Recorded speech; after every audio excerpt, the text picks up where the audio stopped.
ये drama डेस्टिनेड with you episode 13। तो episode की शुरुआत होती है पिछले जन्म को दिखाते हुए, जब कुछ लोगों ने छोटी एंगजो को उस हॉन्टेड टेम्पल के पास छोड़ दिया था। तब तांत्रिक दादी ने बड़ी मुश्किल से उसकी जान बचाई थी। दादी ने उससे कहा कि उसे तांत्रिक विद्या सीखनी होगी, तभी वो भूत प्रेत के प्रकोप से बच पाएगी। पर छोटी एंगजो तांत्रिक नहीं बनना चाहती थी। दादी ने उसे समझाया कि तांत्रिक का काम सिर्फ मंत्र पढ़ना नहीं बल्कि औरों की मदद करना भी होता है, और ये कोई बुरा काम नहीं है। अगर उसने तांत्रिक विद्या नहीं सीखी तो वो जल्दी अपनी जान खो देगी।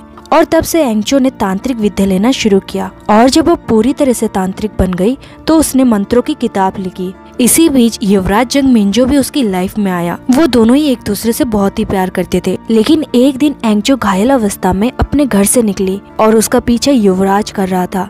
एंगजो ने उससे पूछा, क्या तुमने मंत्र के किताब की वजह से मुझे धोखा दिया? और तभी युवराज ने आकर एंगजो को चाकू मार दिया। एंगजो ने युवराज को पहले ही बताया था, जो उसकी जान लेगा उसके पूरी पीढ़ी को एक कर्ज लग जाएगा। ये जानते हुए भी युवराज ने उसे क्यों मारा ये अभी नहीं बताया जाता, और कहानी प्रेजेंट में आ जाती है, जहाँ एंगजो शिन्यो से कहती है कि मुझे सब कुछ याद आ गया। तुमने मुझे पिछले जन्म में चाकू मारा था, वो कर्ज भी मेरी वजह से तुम्हें लगा। ये जानते हुए भी मैं तुम्हारे सामने नहीं रह सकती, मैं तुमसे नजरें भी नहीं मिला पा रही। शिन्यो कहता है ये शायद हमारा भ्रम होगा, हमने शायद अपने दिमाग में ऐसी ऐसी कहानी बना ली है, लेकिन ये सच नहीं है। एंगजो कहती है नहीं, ये सच है। मुझे वो मौसम, दर्द, एहसास, महक सब कुछ याद है। पिछले जन्म में हमारा रिश्ता अशुभ था और शायद इस जन्म में भी ये अशुभ रहेगा, तो इससे अच्छा है कि हम दोनों को अलग हो जाना चाहिए। शिन्यो से कहता है वो हमारा पिछला जन्म था, इस जन्म में ऐसा कुछ नहीं होगा, हमें आज में जीना चाहिए न कि कल में, वो बीता हुआ कल था। पर एंगजो उसकी बात नहीं सुनती और कहती है मुझे थोड़ा टाइम चाहिए। इसके बाद एंगजो जब घर आ जाती है तो वो शिन्यो का दिया हुआ ब्रेसलेट पैक कर रही थी। तो हमें दिखाया जाता है कि योनवोल दादी और एंगजो के बीच क्या बातें हुई थी। एंगजो ने उनसे कहा कि मुझे सब कुछ याद आ गया कि शिन्यो को वो कर्ज मेरे वजह से लगा था, और पिछले जन्म में क्या हुआ था इससे मुझे कोई फर्क नहीं पड़ता। इस जन्म में मैं शिन्यो से प्यार करती हूँ और उसी के साथ रहना चाहती हूँ। अगर वो मंत्र मैंने लिखा था और वो कर्ज मेरी वजह से मिला तो इस कर्ज को मैं हटा भी तो सकती हूँ। योनवोल दादी उससे कहती है पिछले जन्म में तुम्हारे खून से सने हाथों ने शिन्यो को जकड़ लिया था और वो उसे नहीं छोड़ने वाली। अगर इस जन्म में तुम दोनों नहीं टकराते तो इस बात को नजरअंदाज किया जा सकता था, पर पिछले जन्म के कर्मा के डोर के वजह से तुम इस जन्म में भी टकरा गए। ये बात तुम भी अच्छे से जानती हो, जब तक तुम दोनों की सांसों की डोर चलती रहेगी ये कर्ज कभी खत्म नहीं होगा। अगले दिन ऑफिस में हम जे क्यों को शिन्यो के पास आते हुए देखते हैं, और वो उससे कहता है कि माउंट ओंजू एरिया का कॉन्ट्रैक्ट वाओ कंपनी से लेके होम कंपनी को दिया जा रहा है। जुर्माने के तौर पर 1000 वॉन देना होगा, और एक वजह ये भी दे सकते हैं कि हमारा मन बदल गया है और होम कंपनी को कॉन्ट्रैक्ट देने से काफी मुनाफा होगा। शिन्यो कहता है तुम्हें पता है कि मेयर मुझसे दुश्मनी निकालने के लिए ये सब कर रहा है, फिर भी तुम उसका साथ दे रहे हो। जे क्यों कहता है मैं मेयर का एडवाइजर हूँ तो मैं उसी के लिए काम करूंगा। अगले सीन में हम एंगजो को देखते हैं जो बहुत ही उदास थी। उसके पास सेव्योल और सेजियोंग आते हैं। दरअसल जब से इन दोनों को पता चला है कि मिस्टर कॉन्ग एंगजो के घर के नीचे ही रहते हैं, तब से वो एंगजो के और भी पीछे पड़ गए। वो एंगजो से कहते हैं उसने घर को शिफ्ट किया था, तब भी एंगजो ने सीनियर को पार्टी नहीं दी, तो एंगजो को घर शिफ्ट करने की खुशी में उन्हें पार्टी देनी चाहिए, वो भी एंगजो के घर पर, और वो वहाँ मिस्टर कॉन को भी इनवाइट करे। काफी मनाने के बाद एंगजो मान जाती है और सेव्योल और सेजोंग दोनों बहुत ही खुश हो जाते हैं। अगले सीन में हम शिन्यो को उसके मॉम डैड के साथ देखते हैं। जंग यहाँ पर बहुत ही नाराज था क्योंकि एंगजो को बुलाने पर भी वो उनसे मिलने नहीं आई, जबकि जंग खुद एक CEO है, उसके बाद में उसने टाइम निकाला। एंगजो एक सिविल सर्वेंट होने के बाद भी टाइम नहीं निकाल पाई। शिन्यो की मॉम हमेशा की तरह शिन्यो का साइड लेती है और वो एंगजो के लिए खाना पैक करने जाती है। शिन्यो यहाँ पर अपने डैड से उस कॉन्ट्रैक्ट के बारे में बात भी करता है, पर जंग उससे कहता है तुम बिजनेस के काम पर ध्यान देना बंद कर दो, तुम्हें अपने लव लाइफ पे ध्यान देना चाहिए। मैं चाहता हूँ कि तुम उससे ब्रेकअप कर लो या फिर उसे यहाँ पर लेकर आओ, चाहे मैं मिलना चाहता हूँ चाहे नहीं। शिन्यो कहता है ठीक है, मैं जल्दी उसे लेकर आऊंगा। इसके बाद शिन्यो खाना लेकर एंगजो के घर के बाहर आ जाता है और एंगजो भी उससे मिलने बाहर आती है। उससे कहता है ये खाना मेरी मॉम ने तुम्हारे लिए पैक किया है और ये उन्होंने खुद ने बनाया है। वो खाना इतना अच्छा नहीं बनाती और तुम भी नहीं बना पाती, लगता है मेरी किस्मत में अच्छी कुक नहीं है, पर कोई बात नहीं, मैं इससे भी काम चला लूंगा। तब एंगजो उससे कहती है शिन्यो मैं मजाक के मूड में बिल्कुल नहीं हूँ, हमारा प्यार पहले भी बदनसीब था और अब भी है, तो तुम मुझसे दूर ही रहो। शिन्यो उससे कहता है योनवोल दादी ने तुमसे क्या कहा? यही कहा होगा कि तुम अगर मेरे पास रहोगी मैं मर जाऊंगा। मैं इन सब बातों पे विश्वास नहीं करता। एंगजो कहती है पर मैं करती हूँ, तुम क्या चाहते हो तुम्हारे पास रहकर तुम्हें मरता हुआ देखूं? जिसके बाद एंगजो शिन्यो को वो ब्रेसलेट लौटा देती है और कहती है अब इसे मैं अपने पास नहीं रख सकती। वो कहती है हम दोनों को एक दूसरे से दूर रहना चाहिए, तभी तुम जल्दी ठीक हो पाओगे। शिन्यो कहता है अगर नहीं हुआ तो क्या हमेशा के लिए तुम मेरे पास आ जाओगी? और होंगजो इस पर कहती है वो वक्त आने पर देखेंगे। अगले दिन देखते हैं कि होंगजो ऑफिस में भी शिन्यो को पूरी तरह से इग्नोर करती है और अगर काम के सिलसिले में उसे लीगल एडवाइजर की जरूरत पड़ती है तब भी वो उससे मिलने नहीं जाती, बल्कि वो उसे मेल करती है। होंगजो का ये बर्ताव देखकर शिन्यो को बहुत ही बुरा लगता है। तभी वहाँ पर नायोन उससे मिलने आती है और वो उससे कहती है मेरा गिफ्ट तुम्हें कैसा लगा? शिन्यो कहता है बहुत ही अच्छा लगा, और जब मेरे डैड को इसके बारे में पता चला तो तुम पूरी तरह से उनके दिल से उतर गई। कहती है अच्छा मुझे तो लगा वो मेरी साइड लेंगे, इसके बाद भी तुम खुश नहीं लग रहे। तुम सिर्फ उसी की परवाह करते हो जो तुम्हारे करीब होता है, तो देखते तुम उसे कैसे बचाते हो। अब शिन्यो उससे कहता है किसी गलतफहमी में मत रहना, अगर उसकी तरफ अंगुली भी उठाई तो मैं तुम्हें छोड़ूंगा नहीं। मेयर और तुम्हारे पास खोने के लिए बहुत कुछ है, तो सोच समझकर अपना कदम उठाना। उसे कहती है हम दोनों के बीच कपल की तरह झगड़ा होता है और हम दोनों की केमिस्ट्री भी बहुत अच्छी है। होंगजो से ब्रेकअप कर लो और मेरे पास वापस आ जाओ, मैं तुम्हें अपना लूंगी। ये कहकर नायोन यहाँ से चली जाती है। आगे रात को सेब्योल और सेजोंग दोनों होंगजो के घर पर आ जाती है। सेब्योल होंगजो से पूछती है कि तुमने मिस्टर कॉन को इनवाइट किया था, पर होंगजो उसे इनवाइट करना भूल गई थी। जिसके बाद वो दोनों ही मिस्टर कॉन को इनवाइट कर लेते हैं और इनकी पार्टी ऊपर शुरू हो जाती है। दोनों यहाँ पर मिस्टर कॉन को इम्प्रेस करने के लिए बहुत कुछ करती है, लेकिन जेक्योंग भी इन दोनों पर गुस्सा नहीं होता। दूसरी तरफ हम शिन्यो को वुक के साथ देखते हैं। वो बहुत ही परेशान था, इसलिए वो ड्रिंक भी करने लगता है।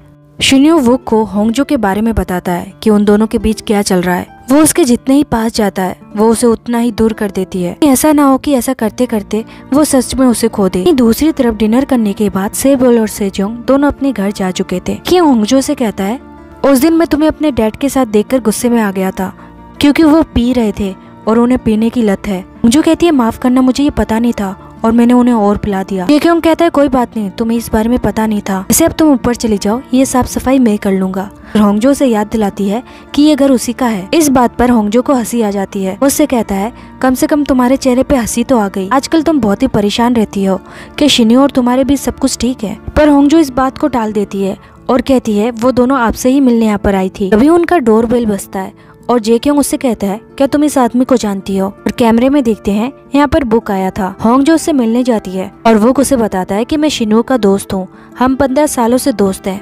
शिन्यो ने बहुत ज्यादा पी रखी है तो मैं इसे यहीं छोड़कर जा रहा हूँ, और ये कहते ही वो जल्दी से भाग निकलता है। होंगजो देखती है कि शिन्यो कार में बैठा हुआ है और उसने ड्रिंक कर रखी थी।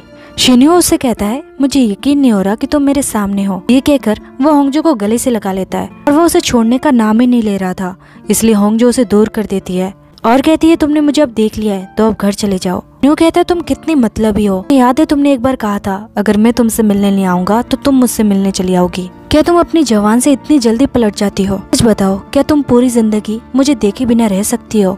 तब होंगजो को योनबोल दादी की बातें याद आती है और वो अपने दिल पर पत्थर रख के कहती है कि हाँ मैं रह सकती हूँ। शिन्यो कहता है ठीक है फिर तुम चली जाओ, मैं चला जाऊंगा।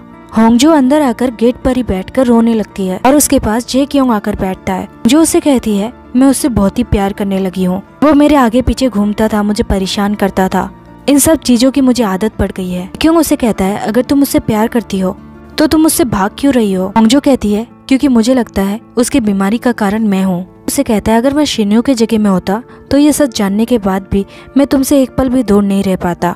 ये बात मैंने पड़ोसी के तौर पर कही है, और अगर मैं अपने दिल की बात कहूँ तो मैं तुम्हें उसके पास नहीं जाने देता। अगले दिन हम मिस मायून और मिस्टर गॉन को देखते हैं। मिस्टर गॉन के पास से योंग का मैसेज आता है, वो अभी भी उसके साथ डेट करना चाह रही थी। मिस्टर गॉन कहते हैं कि ये अभी भी मेरा पीछा नहीं छोड़ रही, और मायून कहती है अब तक तुमने उसे बताया नहीं। मिस्टर गॉन कहते हैं तुमने ही तो कहा था सीक्रेट रखो, इसलिए मैंने नहीं बताया। अब मायून कहती है ठीक है तो फिर उसे बता दो। मिस्टर गॉन खुश होकर उसे बताने लगते हैं, पर अगले ही सीन में हम मिस्टर गॉन को ऑफिस में देखते हैं और उससे से योंग मिलने आती है। मिस्टर गॉन ने सोचा भी नहीं था कि सेंग योन इतनी खूबसूरत है, वो उसे देखकर देखता ही रह जाता है।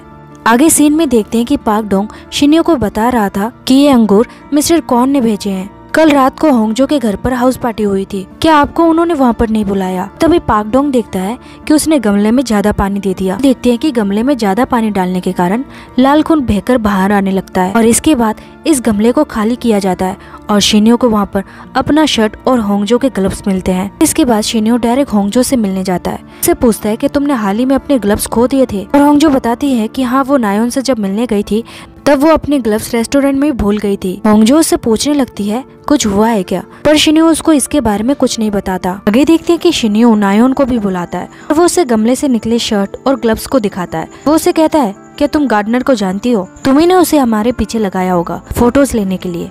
पहले तो नायोन इसके लिए मना कर देती है। शिन्यो के जोर डालने पर वो बता देती है कि मैं उससे नहीं मिली थी, पहले वो मुझसे मिलने आया था, उसने खुद से तुम्हारी फोटोज निकाली थी और इसके बाद वो फोटोज उसने मुझे भेजी ताकि मैं तुम दोनों को दूर करूं। वो होंगजो को पाना चाहता था इसलिए उसने ऐसा किया। पर जब उसने मुझसे ये अजीब चीजें मांगी तब मैं भी हैरान थी कि ये क्या करना चाहता है, पर मैं मजबूर थी क्योंकि मैं उसके जाल में फंस गई थी और उसने मुझे धमकी दी थी कि मैं अगर उसकी मदद नहीं करूंगी तो आकर वो तुम्हें ये बताएगा कि मैंने उसे कहा था तुम दोनों की फोटो खींचने के लिए। शिन्यो कहता है ठीक है, मैं तुम पे विश्वास कर रहा हूँ, तो अब तुम उसे फोन करो और बोलो कुछ भी गलत ना करे, नहीं तो फिर मैं तुम्हारे खिलाफ और उसके खिलाफ पुलिस में कंप्लेंट करूंगा हमारा पीछा करने के लिए और चुपके से फोटोज निकालने के लिए। इसके बाद नायोन जुंग को कॉल लगाती है, लेकिन कॉल आउट ऑफ नेटवर्क था। शिन्यो भी उसे कॉल लगाता है और सच में उसका कॉल नहीं लगता। रात को शिन्यो होंगजो को कॉल करता है, पर दूसरी तरफ से होंगजो कॉल नहीं उठाती और वो उसके कॉल को अवॉइड करने के लिए घर की सफाई करना शुरू कर देती है। वहीं दूसरी तरफ हम जेक्योंग को देखते हैं। वो मेयर के साथ किसी काम के लिए निकला था। वो अपने फोन में देखता है कि एक आदमी कब से उसके घर के बाहर घूम रहा है। वो उसका स्क्रीनशॉट लेता है और शिन्यो को भेजता है। बाद वो शिन्यो से बात करता है और कहता है मैंने तुम्हें एक फोटो भेजी है, यह आदमी हमारे घर के बाहर घूम रहा है, क्या ये वही है जिसकी बात तुम कर रहे थे। शिन्यो फिर उस फोटो को देखता है। वो देखता है कि ये जुंग है। वो जेक्योंग से कहता है क्या तुम अभी सेकंड फ्लोर पर जा सकते हो, पर जेक्योंग बताता है कि मैं मेयर के साथ किसी काम के लिए निकला हूँ और मैं जल्दी करूँ भी तो वहाँ नहीं पहुँच पाऊंगा, मैं पुलिस को फोन कर देता हूँ और तब तक तुम भी वहाँ पर पहुँचो। उसके बाद शिन्यो होंगजो के घर के लिए निकलता है। वही हम होंगजो को घर पर देखते हैं। वो घर की सफाई कर रही थी, तभी वो देखती है कि उसका फोन कुछ ज्यादा ही बच रहा है। वो फोन उठाकर देखती है, उसमें जेक्योंग और शिन्यो के बहुत सारे मिस कॉल थे और जैसे ही जेक्योंग का कॉल आता है वो उठा लेती है। जेक्योंग उसे बताता है वो गार्डन वाला आदमी घर के बाहर ही है, तुम जल्दी से खिड़की दरवाजे बंद कर लो, मैंने पुलिस को बुलाया है, उन्हें आने में टाइम लगेगा और शिन्यो भी आ रहा है, तब तक तुम अपनी सेफ्टी खुद करो। होंगजो कहती है ठीक है मैं समझ गई, जिसके बाद वो जल्दी से सारे दरवाजे और खिड़कियां बंद करने लगती है। और जैसे ही वो एक और खिड़कियों को बंद करने जाती है, जुंग उसका गला पकड़ लेता है और होंगजो उससे कहती है तुम क्या चाहते हो। वो कहता है मेरे जैसे आदमी के साथ टाइम बिताने में तुम्हें शर्म आती है, अगर वो हैंडसम आदमी आया होता तो प्यार से उसके लिए दरवाजा खोलती। होंगजो कहती है तुम्हें इस रिश्ते से प्रॉब्लम क्यों हो रही है। वो कहता है हमारे बीच सब कुछ सही चल रहा था जब तक वो लड़का नहीं आया। होंगजो उसे कहती है हमारे बीच कुछ भी नहीं चल रहा था, हम बस अपना काम कर रहे थे। जुंग गुस्से में कहता है तुम जैसी लड़कियों को बहुत देखा है मैंने, तुम जैसी लड़कियां किसी की नहीं हो सकती। और जैसे ही वो उसका गला और दबाने लगता है वहाँ पर पुलिस पहुँच जाती है। न्यू भी जल्दी से वहाँ पर पहुँचता है और वो अंदर जाकर देखता है कि अंदर पुलिस है। पुलिस उससे पूछती है कि आप कौन हो और शिन्यो कहता है मैं इसका बॉयफ्रेंड हूँ। पुलिस कहते हैं ठीक है आप इनके पास रहिए, ये बहुत ही डरी हुई है, हमें मिस होंगजो ने बताया कि क्या हुआ, अभी हम घर के बाहर चक्कर लगाएंगे तो आप इनका ध्यान रखिए और कल पुलिस स्टेशन आकर कंप्लेंट लिखवाइए। इसके बाद शिन्यो उससे पूछता है क्या तुम ठीक हो। होंगजो बताती है कि उसने खिड़की से हाथ निकालकर उसका गला पकड़ लिया था और वो काफी डर गई थी। शिन्यो कहता है तुम अपने कपड़े पैक कर लो, अब तुम मेरे साथ रहोगी। होंगजो इसके लिए मना कर रही थी, लेकिन शिन्यो कहता है अब इस बारे में तुम मुझसे कोई बहस नहीं करोगी। आज से दूर दूर रहने का सीन खत्म हुआ। अब हम होंगजो को शिन्यो के साथ जाते हुए देखते हैं। होंगजो जेक्योंग को कॉल करके बताती है कि वो ठीक है, पुलिस के आने से पहले वो आदमी भाग गया था। शिन्यो भी जेक्योंग को थैंक यू कहता है। जेक्योंग कहता है कि सुबह तक ये मेरा काम खत्म हो जाएगा तो ऑफिस में मिलेंगे। आगे देखते हैं कि शिन्यो होंगजो को अपने घर ले आता है और जब वो पार्किंग एरिया में था तो वह आज एक नई गाड़ी को यहाँ पर नोटिस करता है। और शिन्यो होंगजो को जल्दी से अपने घर पर लेके जाता है और उसे हर्बल टी बना कर देता है। उसे कहता है तुम यहीं रुको, मैं तुम्हारे लिए दवाई लेकर आता हूँ। होंगजो कहती है प्लीज तुम मेरे पास ही रुक जाओ। शिन्यो कहता है पर तुमने कहा था हमें दूर रहना चाहिए। होंगजो कहती है पर अभी सिचुएशन अलग है। उसके बाद शिन्यो होंगजो को हक करता है और कहता है मैंने तुम्हें बहुत ही मिस किया, हालांकि मैं तुम्हें इस हालत में नहीं देखना चाहता था। जो उसे दूर करते हुए कहती है मुझे गलत मत समझना, पर आज रात को ही मैं यहाँ पर रुकूंगी। कहता है कितने दिन तक रुकना है ये मैं डिसाइड करूंगा, तो अब तुम यहाँ पर वेट करो, मैं दवाई लेकर आता हूँ। तब होंगजो फिर से उससे कहती है प्लीज थोड़ी देर और रुक जाओ मेरे पास। और फिर शिन्यो कहता है चिंता मत करो, पूरी रात मैं तुम्हारे साथ रुकने वाला हूँ। उसके बाद शिन्यो नीचे आकर फिर से उस कार को देखने लगता है। उस कार के अंदर एक नंबर लिखा हुआ था जिस पर शिन्यो कॉल करता है और दूसरी तरफ से जुंग कॉल उठाता है, उससे पूछता है तो ये कार तुम्हारी है, तुम इस वक्त कहाँ हो? और वो कहता है कि मैं लिफ्ट में हूँ। शिन्यो से पूछता है तुम लिफ्ट से कहाँ जा रहे हो? और वो कहता है तुम्हें नहीं पता मैं कहाँ जा रहा हूँ। इसके बाद शिन्यो फिर से जल्दी से भागकर ऊपर की तरफ जाने लगता है। लिफ्ट जल्दी से नीचे नहीं आ रहा था, इसलिए वो सीढ़ियों का यूज करता है। और वही जुंग घर तक पहुँच चुका था। वो डोर बेल बजाता है। होंगजो के फोन पर शिन्यो का कॉल आ रहा था, पर वो पहले उठकर कैमरे को देखती है। वो बाहर देखती कि कोई नहीं है और वो पूछती भी है बाहर कौन है। बाहर से उसे कोई रिप्लाई नहीं आता। बाद वो गेट के पास जाकर कान लगाकर सुनती है। थोड़ी देर सोचती है कि उसे दरवाजा खोलना चाहिए या नहीं। तो शिन्यो को कॉल लगाती है। शिन्यो भी उसे कॉल कर रहा था, इसलिए दोनों का फोन बिजी आने लगता है। जो थोड़ा सा डोर खोलती है और डोर के दूसरी साइड जुंग छुपा हुआ था।